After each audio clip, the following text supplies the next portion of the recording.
At tayo po ay nagbabalik para sa ating mga balita mula sa provincial offices. Mula sa Maguindanao, pamamahagi ng tulong pinansyal para sa mga magsasakang naapektuhan ng El Nino, nagpapatuloy sa panguna ng MAFAR Maguindanao. Ang detalye sa report ni Mambay Giahrina Andil. Mahigit 5,000 na magsasaka, mangingisda at agrarian reform beneficiaries ang tumanggap ng tulong pinansyal na naapektuhan ng tagtuyot sa isinagawang mass distribution kamakailan.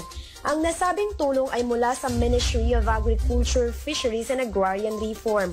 Matatandaan na ang programang ito ay opisyal nang binuksan noong nakaraang linggo sa pamamagitan ng pagsasagawa ng ceremonial distribution na pinangunahan mismo ni MAFAR Minister Muhammad Yaqub at MAFAR Maguindanao Provincial Director Ron Janine Maulana. Sa unang batch ng mass distribution noong October 10, nasa 1,939 kabuo ang total ng benepisyaryo ang nakatanggap ng tseke na nagkakahalaga ng tig 5,000 pesos bawat isa.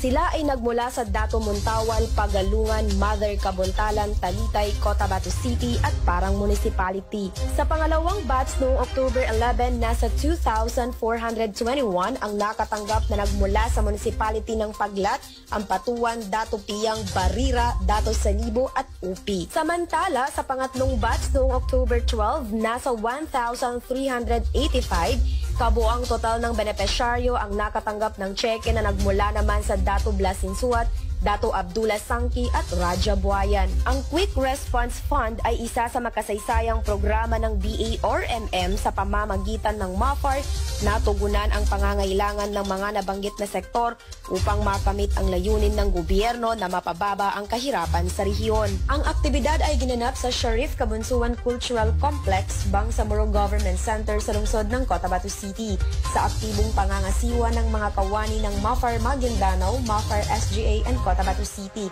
katuwang ang MAFAR Municipal Office.